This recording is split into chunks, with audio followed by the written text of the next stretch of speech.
Hello everyone, welcome back to Ninja Prep. तो कल एक वीडियो मैंने अपलोड किया था जिसमें मैंने आप लोगों को ये बताया था केवीएस की जो रिक्रूटमेंट होने वाली है, केवीएस की जो वैकेंसीज़ निकली है टीजीटी के लिए, पीजीटी के लिए, तो उसके बारे में हमने डिस्कशन किया था।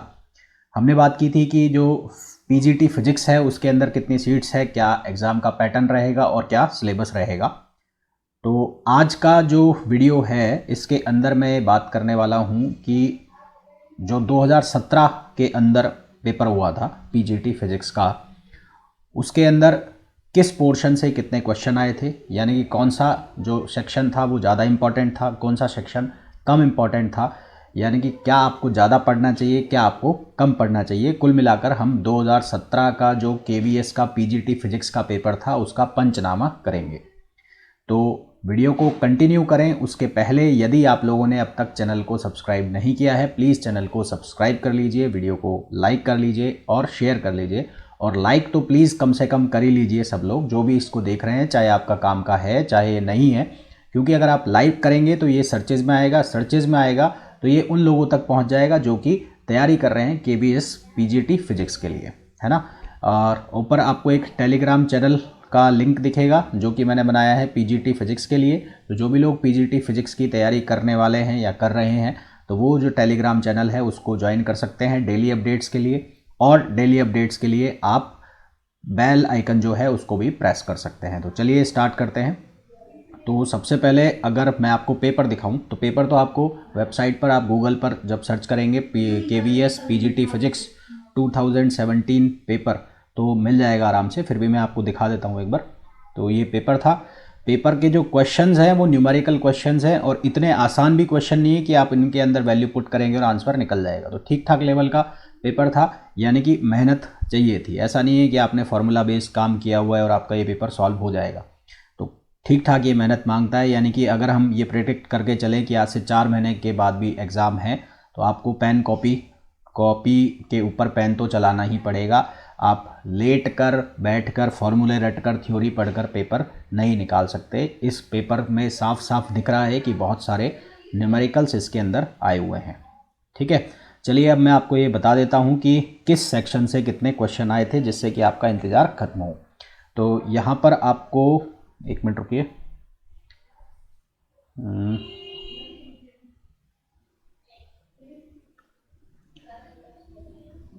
तो यहाँ पर अब आपको स्क्रीन पर एक दिख रही है, टेबल टाइप में दिख रहा होगा। तो यहाँ पर मैंने जितने भी सेक्शंस हैं उनके अलग अलग नाम लिख दिए हैं, जैसे कि मैग्नेटोस्टैटिक्स एंड ईएमआई, जिसके अंदर मैंने इंक्लूड कर लिया है मैग्नेटिक इफेक्ट ऑफ करंट को।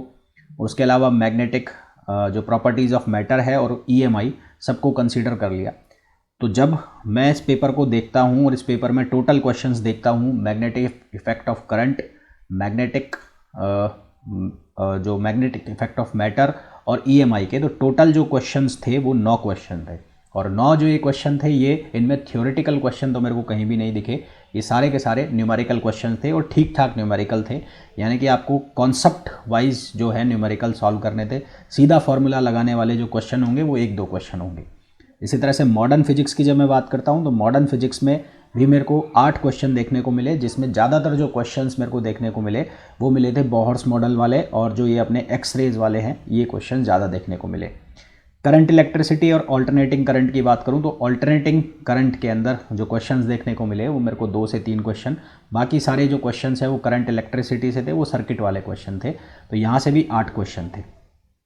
एसएचएम एंड साउंड वेव्स की अगर बात की जाए तो एसएचएम के क्वेश्चन इतने ज़्यादा नहीं थे, ये 2 से 3 क्वेश्चन थे, बाकी 6 क्वेश्चन करीबन साउंड वेव्स के थे। डॉपलर इफेक्ट के ऊपर 1 क्वेश्चन। हीट एंड थर्मोडाइनमिक्स की मैं बात करूं तो अच्छे खासे 6 क्वेश्चन थे। रिजिड बॉडी डायनामिक्स से 7 क्वेश्चन, ठीक है।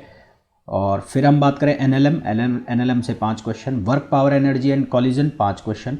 Electrostatics and capacitor 6 question. Ray optics 6 question. Fluid and solid matters 4 question. Motion in plane 4 question. Motion in 1D 3 question. Electronics यानी कि जो सेमीकंडक्टर वाला पार्ट है 2 question. Dimension and significant figure 1 question. अब सवाल ये आता है कि क्या इंपॉर्टेंट है और क्या जो है वो इम्पॉर्टेंट नहीं है, यानी कि क्या पढ़े क्या नहीं पढ़े। तो अगर इस पेपर का पंचनामा जो हम कर रहे हैं तो इस पेपर के अकॉर्डिंगली मैं बात करूं तो जो क्लास 12th वाली फिजिक्स है, क्लास 12th वाली जो फिजिक्स है उस क्लास 12th की फिजिक्स में आप ज़्यादा जो जोर डालो वो तो डालो एक करंट इलेक्ट्रिसिटी, यानी कि जो फर्स्ट बुक है करंट इलेक्ट्रिसिटी है जिसके अंदर, और जिसके अंदर इलेक्ट्रोस्टैटिक्स है और मैग्नेटिज्म है, स्टैटिक्स मैग्नेटिज्म है ना। और उसके अंदर क्या मिलेगा, हाँ ये इलेक्ट्रोस्टैटिक्स करंट इलेक्ट्रिसिटी, ये वाली फर्स्ट बुक। दूसरी बुक में आप जो ज़्यादा ध्यान दो वो दो रे ऑप्टिक्स और मॉडर्न फिजिक्स पर। ये जो इलेक्ट्रॉनिक्स वाला पार्ट है इसको आप छोड़ सकते हो। इसी तरह से अगर मैं क्लास 11th वाली फ़िज़िक्स की बात करूं, मैं बात करता हूं, तो यहाँ पर जो शुरुआत वाले चैप्टर हैं यानी कि dimension, motion in one dimension, यहाँ से इतने ज़्यादा कोई क्वेश्चन देखने को नहीं मिले। मोशन इन प्लेन में भी इतना ज़्यादा कोई खास क्वेश्चन है नहीं, पर इसमें भी जो क्वेश्चन देखने को मिले वो प्रोजेक्टाइल के ऊपर थे, और जो इक्के दुक्के क्वेश्चन थे वो थे किसके ऊपर, सर्किल के, सिंपल सर्किल के ऊपर। तो मोशन इन प्लेन में भी ऐसा कुछ खास नहीं है। एनएलएम वाला पार्ट, वर्क पावर एनर्जी वाला पार्ट और rigid body dynamics. NLM work power energy और कौन सा, rigid body dynamics. Work power energy और रिजिड बॉडी डायनामिक्स ये इंपॉर्टेंट है अगर क्लास 11th की बात की जाए। किसकी बात की जाए, क्लास 11th की बात की जाए तो वहाँ पर ये ज़्यादा इंपॉर्टेंट है।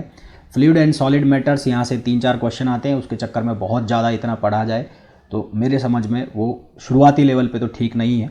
तो शुरुआत में अगर आप प्रिपरेशन स्टार्ट ही कर रहे हैं, प्रिपरेशन को आपको स्टार्ट ही करना है, क्लास 12 से स्टार्ट कीजिए। क्लास 12th में भी ये जो मैंने बताया आपको, जो वॉल्यूम फर्स्ट है जिसमें current electricity, electrostatics, magnetism, ray optics, modern physics वाला जो पार्ट है वो, क्लास 11th वाली फिजिक्स में एनएलएम वाला पार्ट, वर्क पावर एनर्जी और ये अपना रोटेशनल डायनेमिक्स वाला पार्ट। ग्रेविटेशन का मैंने यहाँ मेंशन नहीं किया है, ग्रेविटेशन के भी क्वेश्चन अच्छे खासे थे, करीबन 4 से 5 क्वेश्चन ग्रेविटेशन के ऊपर थे।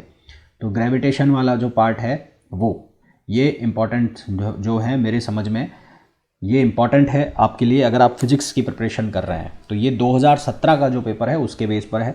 2014 का जो पेपर है उसको मैं कल पंचनामा उसका करूंगा तो आपको मैं बता दूंगा कि 2014 में क्या था। हालांकि सेम रिप्लिका ही होगी, ज़्यादा इधर उधर कुछ चीज़ें होंगी नहीं। तो अगर हम बात करें कि आगे आने वाला पेपर जो है वो कैसा आएगा, यानी कि 2022 का जो एग्ज़ाम होने वाला है फिज़िक्स का वो कैसा आएगा, तो वो ठीक ऐसा ही पैटर्न होगा, सभी चीज़ों को टच करते हुए होगा। ठीक है, तो होपफुली ये जो एनालिसिस है आप लोगों के लिए बहुत ज़्यादा यूज़फुल होगा। और अगर आप वीडियो को देख रहे हैं और कंटेंट आपको पसंद आ रहा है तो प्लीज़ वीडियो को लाइक कर दीजिए। और अगर आप फिजिक्स से प्रिपरेशन कर रहे हैं और अभी तक आपने चैनल को सब्सक्राइब नहीं किया है, प्लीज़ चैनल को सब्सक्राइब कर दीजिए। इसके अलावा मेरी तरफ से आपको क्या मिलेगा, यहाँ पर अब मैं कल से स्टार्ट करूँगा डेली कुछ मैं क्वेश्चंस अपलोड करूँगा, इंपॉर्टेंट क्वेश्चंस जो कि आपकी एग्ज़ाम के लिए बहुत ज़्यादा इंपॉर्टेंट होने वाले हैं, बहुत ज़्यादा यूज़फुल होने वाले हैं। तो वो क्वेश्चंस भी आप डेली देखा करिएगा, उनसे कुछ ना कुछ आपको सीखने को मिलेगा, है ना। तो मिलते हैं नेक्स्ट वीडियो में, till then thank you, bye.